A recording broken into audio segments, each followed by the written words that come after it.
All right, you get a weird camera today because the official camera, the real camera, is not cooperating, not sending a signal. So you get this strange angle. Enjoy it. So we're going to do anything you want to ask about, talk about. I have one question that I received by email to start it off while we wait to see what else you might have for me.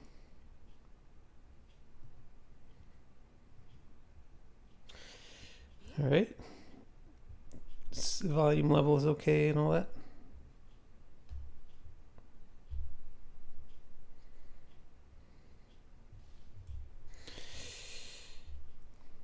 It's because I don't have an office built yet, so I have to build and take down my studio every single time I use it. So this time when I put it together, it didn't quite work. Okay, let's see. I have this question stored somewhere. Let me find it.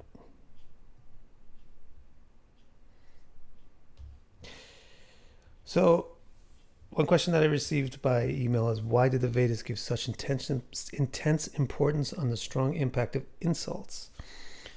In modern psychological narrative, you hear what people say is a reflection on them, and people with strong sense of self do not get affected by others' bad behavior. I would love clarification a little bit in depth on how and why it matters and why you can get a lifetime of hard karma just by having insulted that person. I don't really think that I think that your question answers itself if you take your time and look at what you wrote. So the basic question is, why does Vedic culture care so much about insults? It's called aparad or ninda. And, a lot of difficult things happen from ninda. Like, for example, as a result of ninda, even when it's not even really ninda. For example, Tara. No, that's Martanda. Yeah. So she's saying, so why are they so concerned about insults? Which to an Asian person is a funny question in the first place. But to a non-Asian person, it's a real question. And then her question, like her explanation of why she has this question is, these days we hear things like, what you say reflects who you are. And so like if somebody is insulting somebody else, it doesn't mean that the person who's being insulted is really necessarily the bad one. It's more likely the person who's doing the insults. And also you hear in modern times that people with a strong sense of self do not get affected by others' bad behavior. None of these, by the way, is modern psychology. It's universal psychology. That's also Vedic psychology. So I think if you think about this, your question gets answered. I would love clarification how and why it matters. How can you get bad karma by insulting somebody? Because of the first thing that you said. What people say is a reflection on them. Yeah? So if you are insulting, that means your behavior is bad, and so that's bad karma. I mean, what do you think? Just like put it in regular life, in real life. Go to a restaurant, as soon as the waitress comes to the table, insult her and see how good your meal is. That's karma. You're going to show you literally that bad karma comes from being mean to people. Why? Because your quality is low. Just like you actually said. And it's not really that the person who's being insulted, maybe you get confused because a lot of times the person who gets insulted gets pissed off in the Vedic stories, right? Gets pissed off and gives a curse to the person. That's just the mechanisms through which karma works. A lot of times they're not pissed off. Like a lot of people think I'm pissed off all the time. Like if I get a little bit on your case that you actually didn't need to ask this question. People think, this guy, he's always pissed off at the people who ask him questions. But I'm not pissed off. I'm just trying to help you. Same way when you insult somebody that really doesn't get insulted, they're not going to just sit there and be like, oh, it's okay, insult me some more. They'll probably get mad at you because they know it's not in your it's not in your good best interest to be insulting people. Okay? If there's any follow-ups on that question, go ahead and ask them.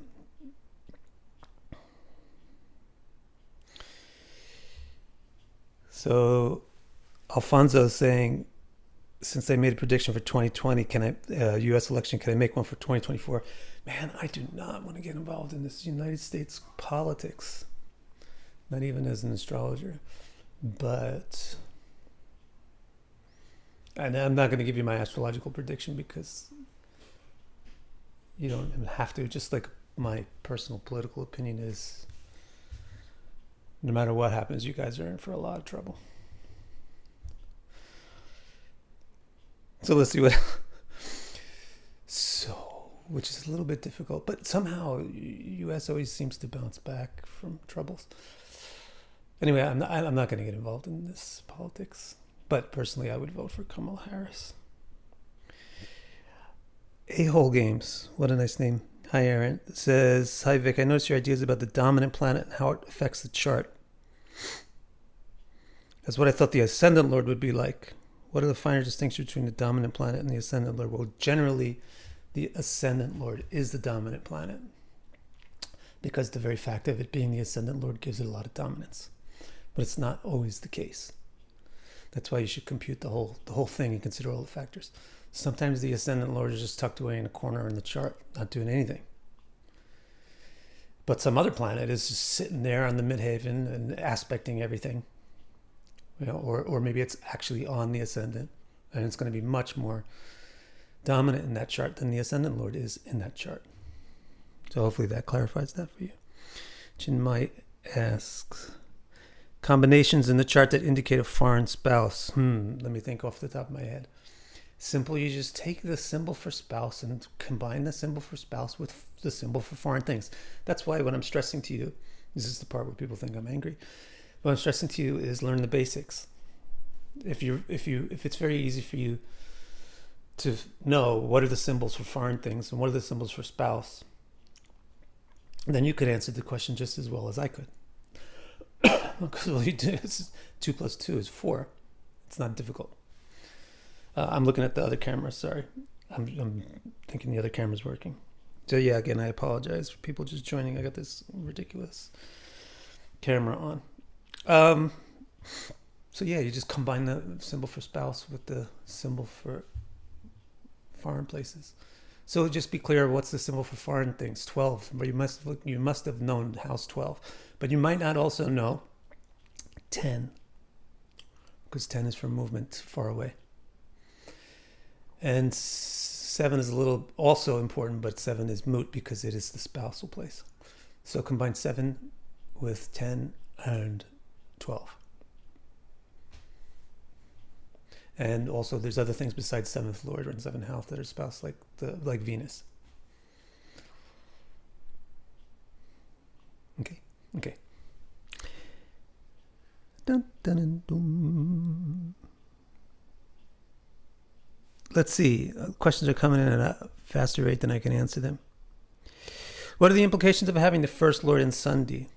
It's like you're going to be like me right now, where like your camera doesn't work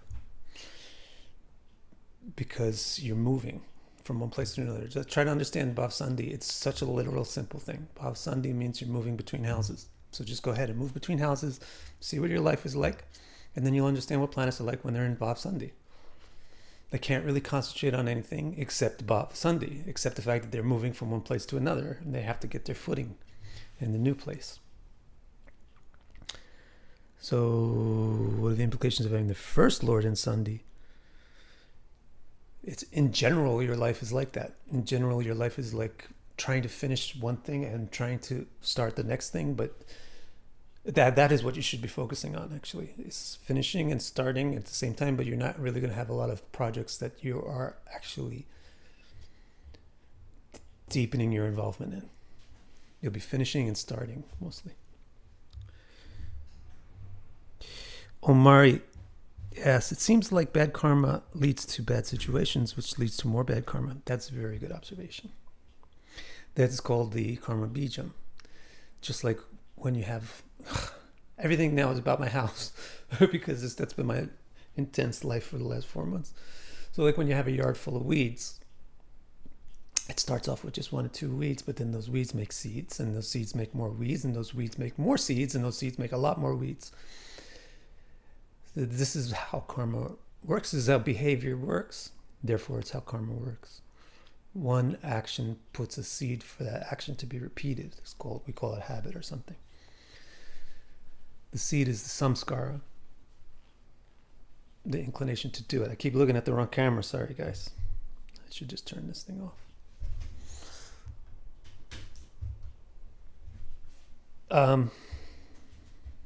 So the question then is, it seems like bad karma leads to bad situations, which lead to more bad karma.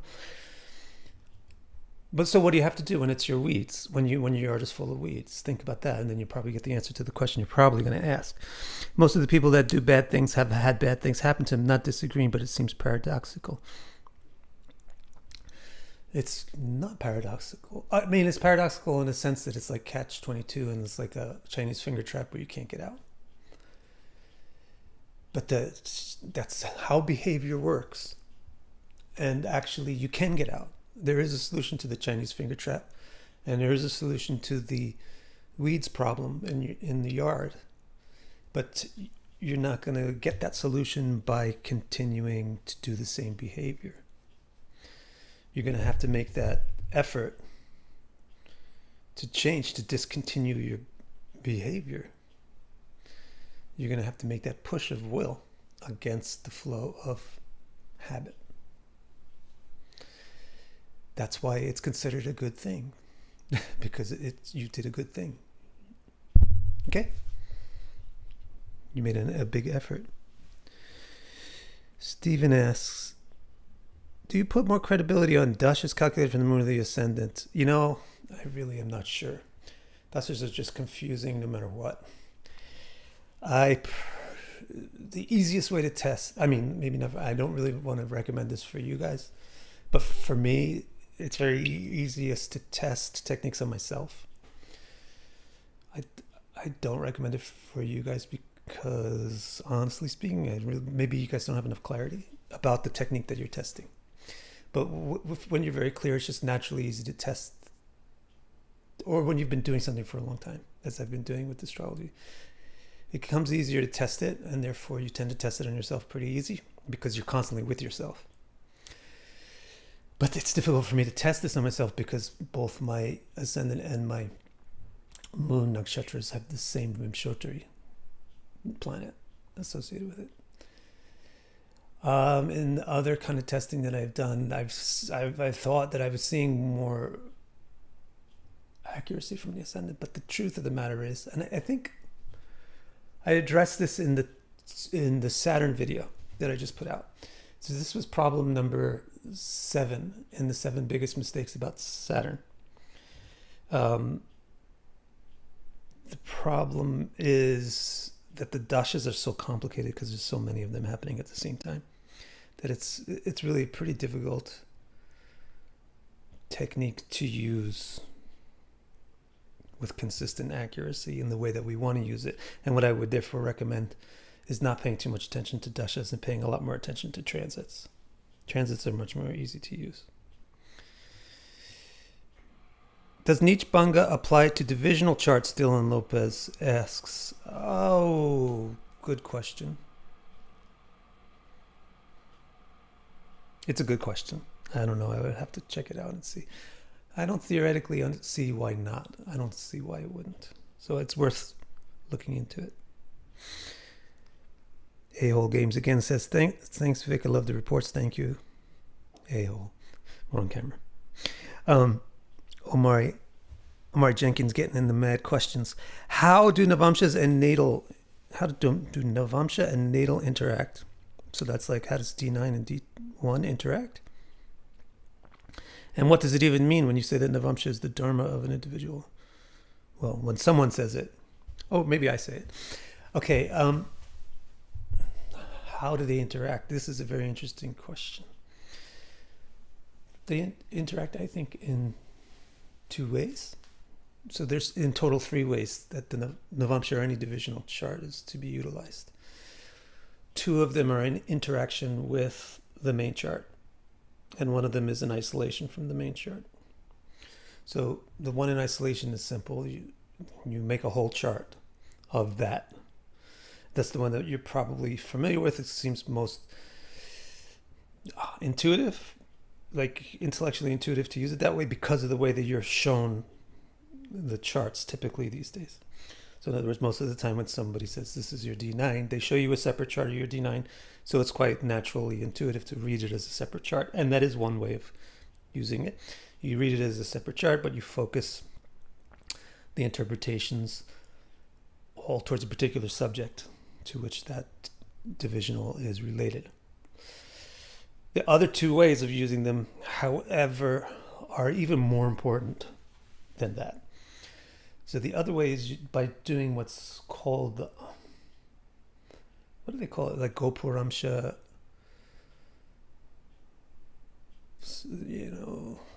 Indra, something Amsha. They have the count of the Amshas. What is the technical term for that? I forget the technical term, but it's not that important. It's, you count the Amshas. So say you have Venus at such and such degree of such and such sign. You would do the dignity for Venus in each of the Vargas for which you can figure out a dignity. And you count up how many times you have something that qualifies as a good dignity versus how many times you have something that qualifies as bad dignity. And that gives you a sense of this is how good this planet is. That we covered that in detail in Paladipika. I think it might have been all the way back in chapter 3. So you can go back into the previous live streams a long time ago. In the Paladipika list to find that. Very related to that, practically the same technique is to actually use the dignity as a weighted average of those things. Okay, so that's one way that you use it. You use a Navamsha. It would intersect with the D1 because you're just using Navamshas and everything to figure out your dignity of the planet, and then you interpret the planet with that dignity in the D1. And then the third way is probably the most powerful way and probably the least known way. It's that the planet actually has an influence, strong influence, like a presence at its degree of the Navamsha.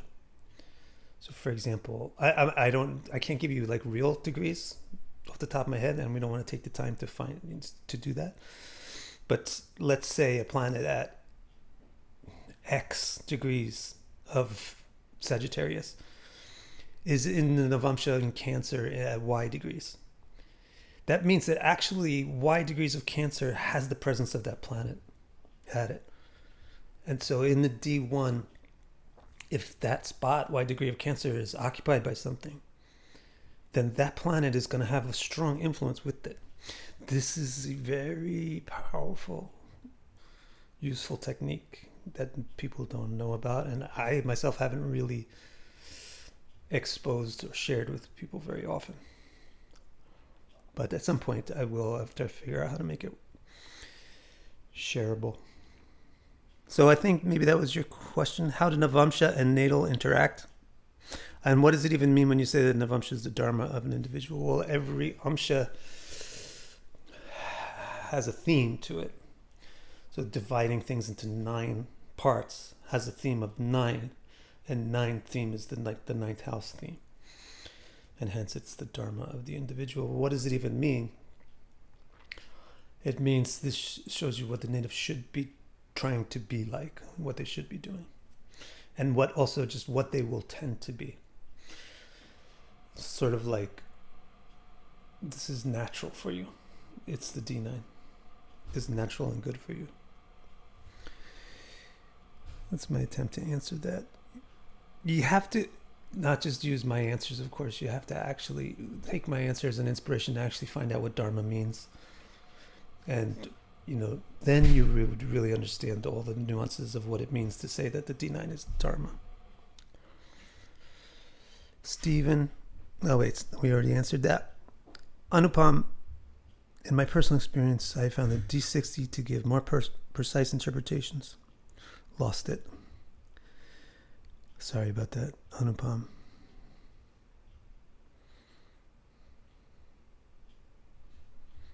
Thank you, Katerina. I lost it, and there's a lot of people. Bardo, sorry, my camera's not working. So I have to have this weird angle. Let's see what SM said.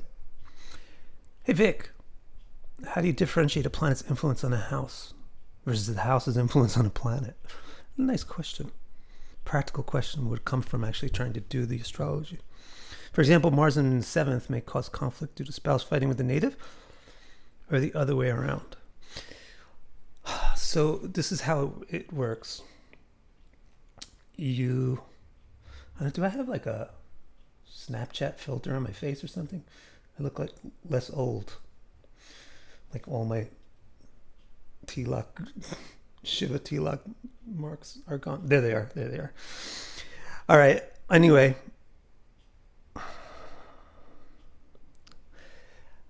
The way that it really works is this. Houses don't do anything. Signs don't do anything. Nakshatras don't do anything.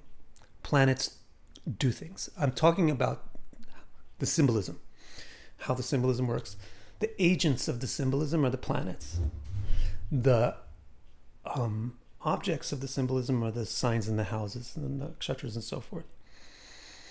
So a house never does anything symbolically, interpretively, but things are done in the house. Sounds familiar? So it's always the planet affecting the house. So if you have Mars in the 7th house, it's always that you have that maleness operating in your social intercourse, your social interactions, and your partnerships, including your marriage. So now the question, though, the actual question that you wanted to ask, which is the second half of what you typed in. So does Mars in the 7th cause conflict because the spouse is fighting with the native, or the native is fighting with the spouse? You would not know by just seeing Mars in the 7th, because the symbolism is open-ended. And it's intentionally, astrological symbolism is intentionally open-ended, not because we want to try to bluff, but because the focus comes more and more clear the more you put other symbolisms together with it. So, for example, if you see the Mars in the 7th house with a native whose first lord is also aggressively placed, then you are going to favor the interpretation that they're the aggressive one and they're the argumentative one. If you see Mars in the 7th house, but the person's first lord is in a very meek position, then you would not be very wise to suggest that they're probably the aggressive one in the relationships. Do you understand? I think you understand.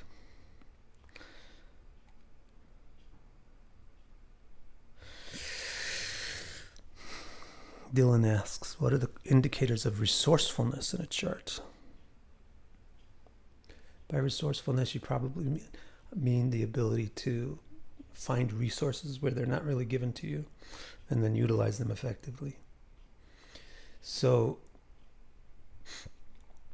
I just recorded a video for Jupiter. It hasn't been published yet, but it will be in a couple, maybe like a week.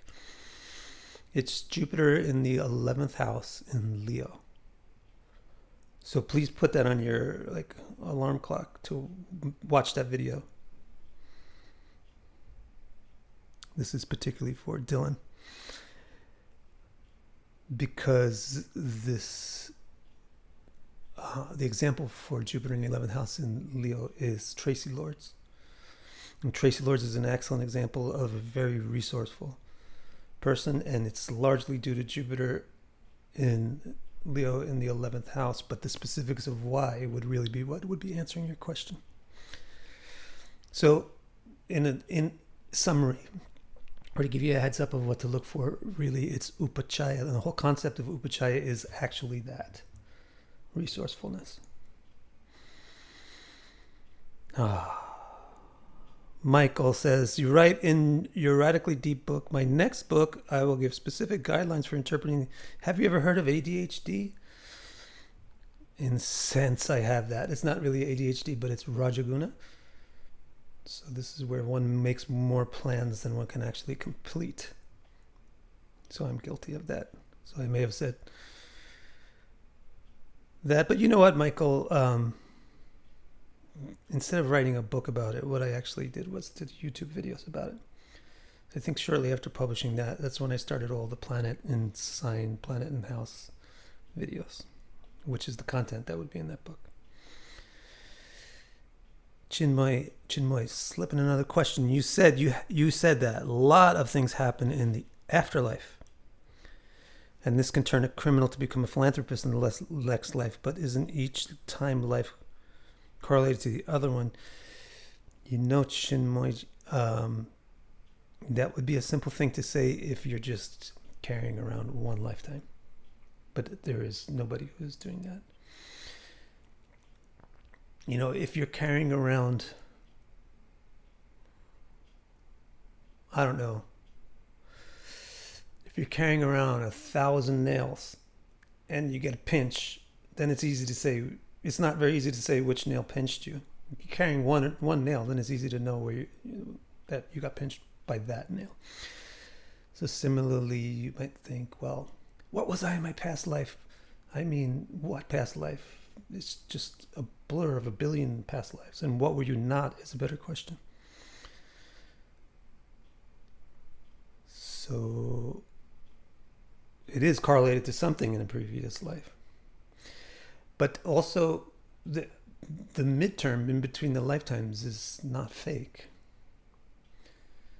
So those things are also correlated. So even if you want to simplify and go with a one-to-one thing, let's say you're saying, oh man, I was mean to my aunt.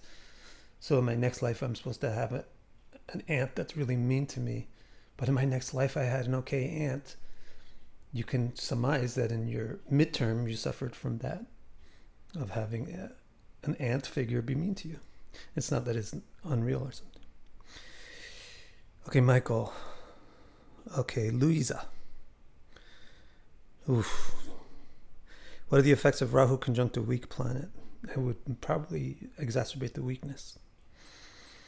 Here we are asks, what have you seen in psychopaths that commonly stand out in your charts? I bet you 5. I would hope that at least 4 people in the live chat now could answer that question accurately for you, because I've had a lot of psychopaths in my videos as example charts. And there is one thing that consistently comes up in 9.5 out of 10 of them. And in case people are not knowing what it is, it's usually Rahu is very close to the moon, and then there's other problems in the chart as well. Rahu or Ketu. That's the most consistent thing I've found. Again, if you just go around and you look for Rahu, it's not that when you find Rahu or Ketu close to a moon, you're going to find a psychopath. But when you find a psychopath and you look at their chart, you probably will see Rahu and Ketu close to the moon. So what's the difference? The difference is that in the first case, you're thinking that Rahu and Ketu close to the moon means you must be a psychopath. And that's incorrect. But that's one of the... Just like if you have hot chili, it means you're probably going to make a spicy dish. But you don't have to use that much hot chili in the dish. It might not actually come out to be a spicy dish.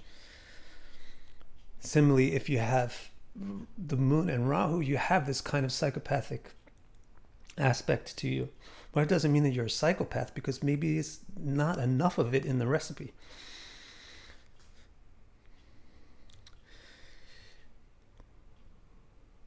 Wendy, Saturn in Ascendant Aquarius is Benicia? I would say so, for sure. The basic principle is the lord of a house, and a house is great. Mm-hmm. Stephen Darbose asks, if a chart had 2 Mahapurusha yogas in the D1, from your experience, would that tell you anything significant about the individual? Or would it raise something to you that people may not know? Well, you should just go with your theories first to make sure you have your theories and be confident with them. Your theory is Mahapurusha yoga is great. And if you have 2 of them, then it's twice as great. Now, if you're hesitant to say, here's a great person, it's because you lack confidence. You're right? So you lack confidence. So you see two Mahapurushas in a chart, and you're hesitant to say that this is a great person, maybe because you're looking at the native and they're a total slouch. But so the reason why you would lack confidence in that is because you didn't do all the steps required. You haven't checked out the first lord. You haven't checked out the 10th lord. Where are the Raja Yogas? How are these planets? Are they even like, are they truly in good dignity? What are their amshas, et cetera, et cetera? And you do all your homework and you find that this is really a Mahapurush Yoga. It's really significant in the chart and the planets are not damaged. And there's two of them. Then don't be scared. Give your interpretation.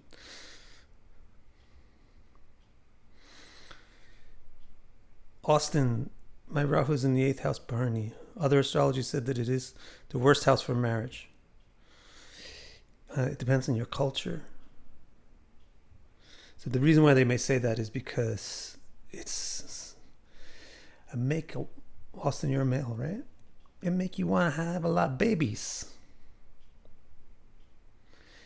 So sometimes people, depending on the culture, that may make it difficult for marriage, but depending on the culture, that may make it great for marriage.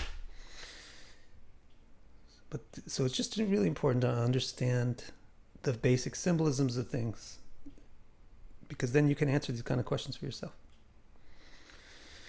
Hi, Alchemy Gal. No, that's somebody else. Sorry. Asmer Anuradha. Hi, Asmer Anuradha. My teacher, Georgina Cannon, speaks on life between lives and hypnotizes people to access the state. Is there a Sanskrit name of such a state, place? You should please just search the Google. Please search the Google for any video by Vic DiCara about Magga. And in those nakshatra videos about Magga by this guy Vic DiCara, you'll find all the answer to your question.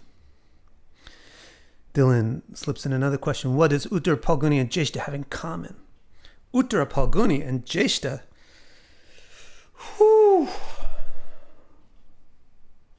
they don't have that much in common, in my opinion. I think they would clash. The reason they would clash is that Uttara Palguni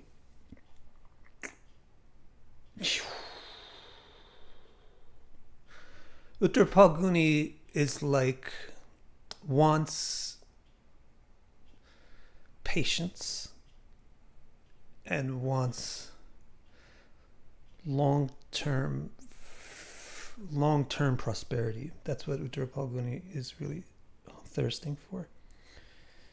They want these patient, long-term commitments that produce felicity and pleasure and prosperity. Jeshta, however, doesn't want long-term commitments. It's Machiavellian, switches its commitments based on what's best at the moment. And it doesn't have, Jeshta would get annoyed by Uttara Palguni because it would feel like Uttara Palguni has no ambitions and doesn't support its ambitions. And Uttara Palguni would get annoyed by Jeshta because it would feel like it's cheating, it's opportunistic, etc. It's not committed. So I don't see them. I don't even see how they would get along at all. Now, you might say, wait, I've been married to somebody for 50 years and we have a great relationship and I have Jeshta and the spouse has Uttara Palguni. Again, I'm not going to be scared to say what I just said because I expect that you might know that you have to read the whole chart to understand the whole picture. So there might be fantastic compatibility in every other way, and that would really make up for the fact that Uttara Palguni and Jeshta suck together.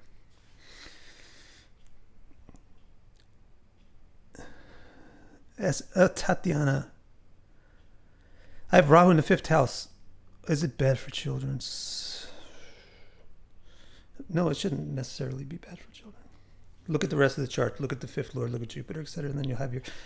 It's open-ended, as I said. It's open-ended. Rahu in the 5th house just means the children have been amplified. how do you achieve any kind of specificity in that open-ended interpretation from all the rest of the stuff in the chart, especially pertaining to the fifth house and children? So you have to do those steps as well.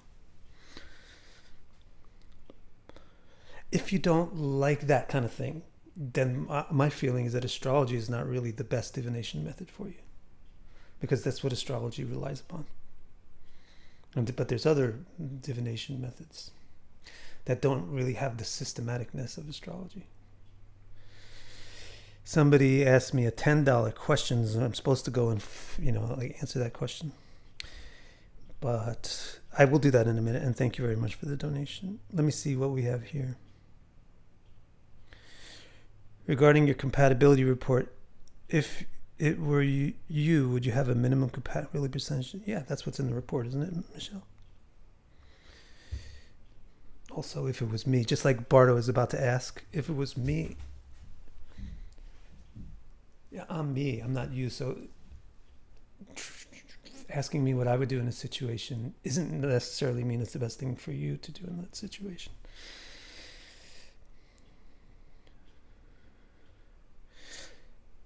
So let's see what this $1 million question is. ERS, oh cool, it comes up without screwing up the chat. I like that. Do you visually observe people's tropical signs and nakshatras at the same time? Example, if someone is born on August 10th, in your experience, can you visibly see both the traits of Sun and Leo and the Sun of the Sun? Sure. Sure, but more to the point is, you're still thinking of things like being separated. So more to the point, that particular degree of Leo, the August 10th degree, which I should know offhand, but I don't, is itself now combined with Ashlesha.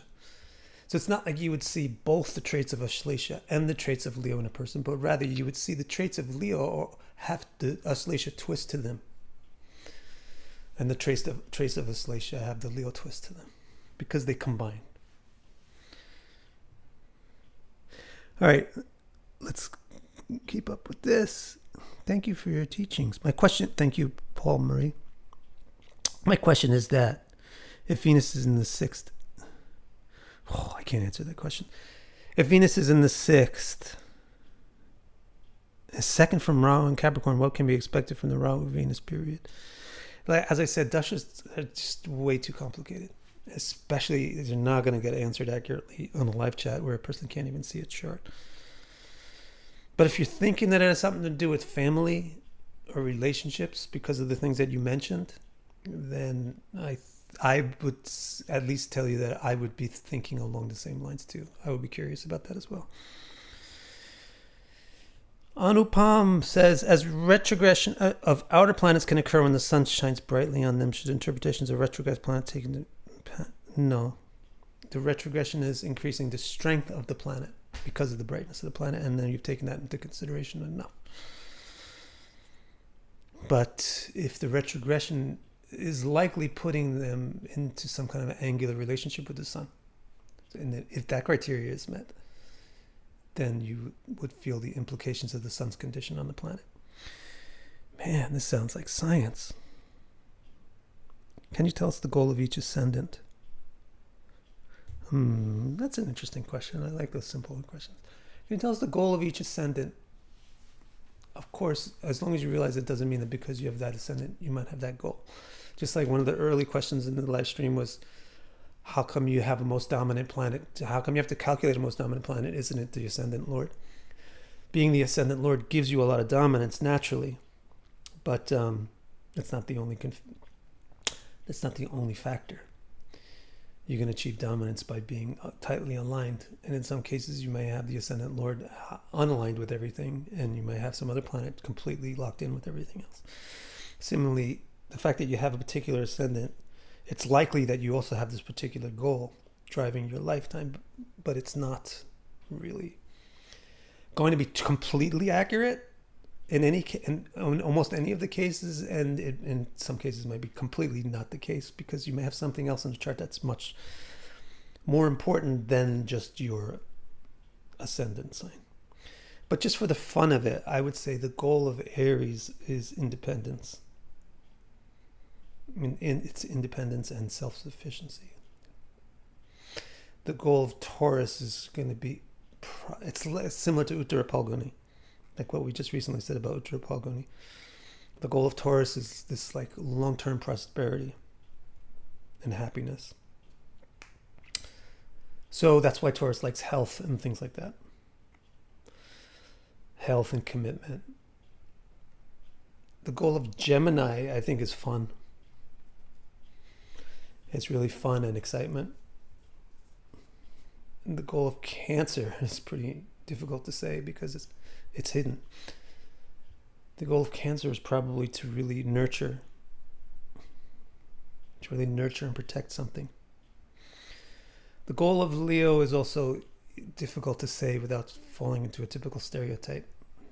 But it's similar to Cancer, but in an extroverted way. So where Cancer's goal is to nourish and protect something, Leo's goal is the same, really. And that might sound totally wrong. But the difference between Leo and Cancer is that Leo does it in an extroverted manner. So where Cancer doesn't like to be front and center as the protector. It likes to be like the behind the scenes protector and preserver. Where Cancer is like where Leo is front and center, the one who is the hero, the one who is the important one, taking care of the other people. That's the goal for Leo.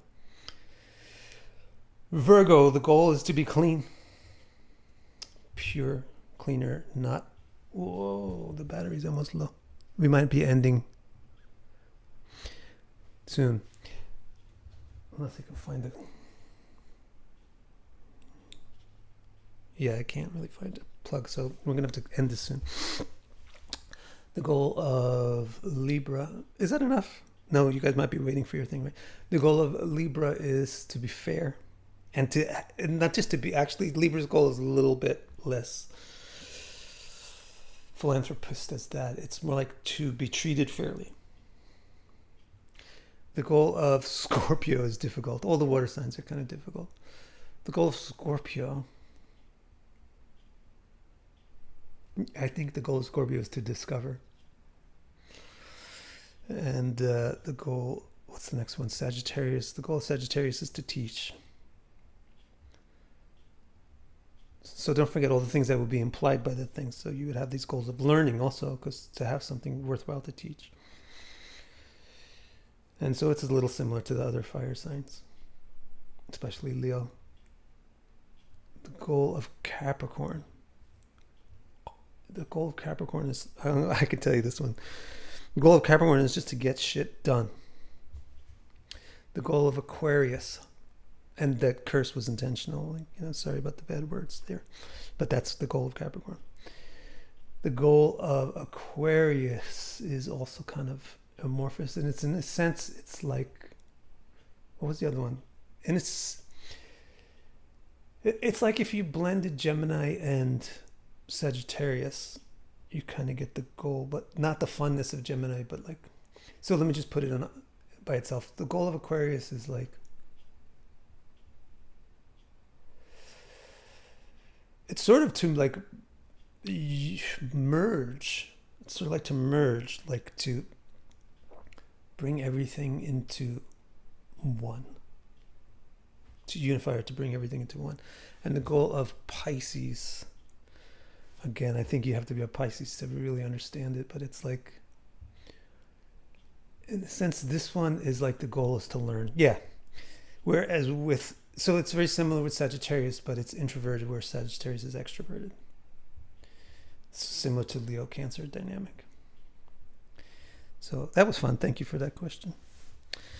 So I think we got like about a few more minutes left on my battery. So what I'm going to do is like scroll to the most recent stuff. Oh, Mari, I don't know if you're asking me this, but Hayes, do you think society changes along with the nakshatras gliding along the tropical signs? Yes, definitely, most certainly. That's one of the most interesting things about the whole nature of precession of equinoxes. And I've made a couple of basic observations, like especially I think about Revati is very interesting, how it moves its tropical location. So what I was talking about earlier was somebody asked about Leo and Aslacia.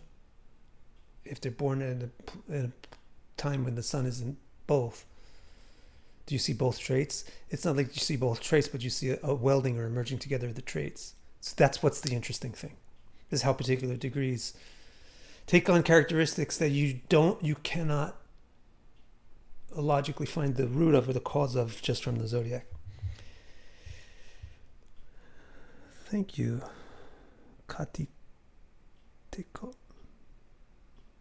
Scorpio, Pedro says to survive. I don't know. I don't think so. I think if you're saying Scorpio has the goal to survive, then I bet you have a dominant Saturn. Omari wants to know if I have ever astral projected. Yeah, I did several times, not intentionally. Yes, there you go, Hayes. That's exactly it. That's another good one with Maga and Kings. Very good, very good. Pedro loves that metaphor between Cancer and Leo. Good, thank you. Thank you, SM. Wait, I just skipped. Can I please recommend a reliable ephemeris APM? There's nothing more reliable than Swiss ephemeris. Pedro says Aquarius to criticize. Again, I think it's a little off there. It's a little bit off because it's Capricorn really, which is critical. Aquarius is critical, but it's more demure about the criticism. My wife is telling me that demure is a trending word.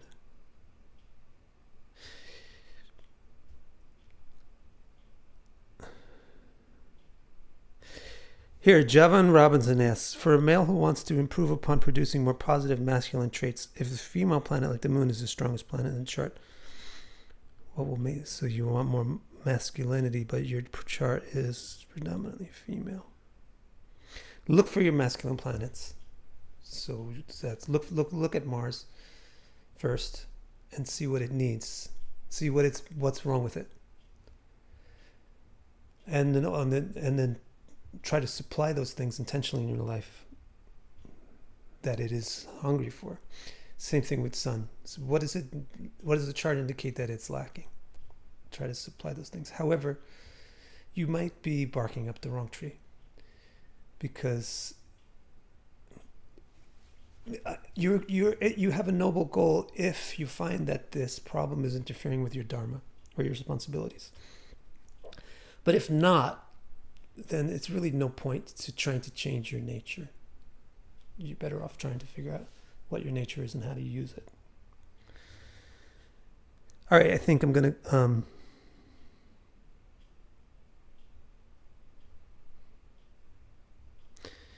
I think I'm going to have to log off because the battery is frying out. All right, everybody, thank you so much. This was fun. Sorry about the camera angle. Jonathan, good to see you. Maybe it was kind of a cool camera angle after all, but sorry I wasn't looking at the camera half the time. Thanks, everybody.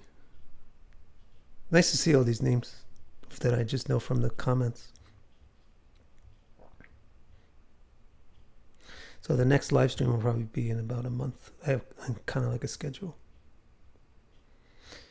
Darnie says I didn't get her question. Darnie, what is it? Ask it one more time. By what time streams are coming once a month, Chinmay, in the form of videos? For now, I might decide something else different.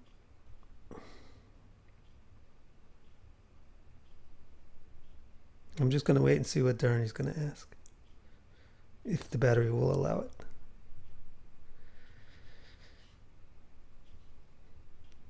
Bardo. Are you taking consultations? No, it's been several years, but I do my reports. Rahu Ketu conjunction is synastry exact, meaning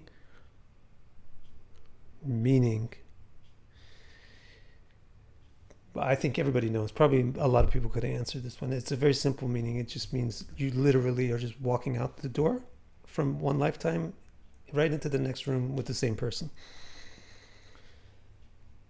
So there is like literally very little opportunity for you to do anything but interact with that person. It doesn't really necessarily say how long-term the interaction has to be. Yeah, I've seen people with this synastry thing where one person's node is exactly on the other person's node, where they only interact for a short time, but they will definitely have an interaction, and that interaction will definitely be very impactful on them.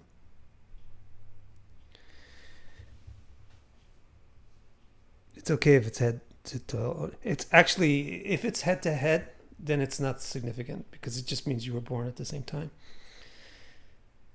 So just realize that the things lose their importance if it's for an obvious reason, like if you're both born on this in the same week or something, then you're gonna have a Rahu conjunction. So really, it's Rahu Ketu, which is really the thing, or a Rahu on some other rhythm, like on an 18-year basis. Okay, now I have to sign off. Thank you all.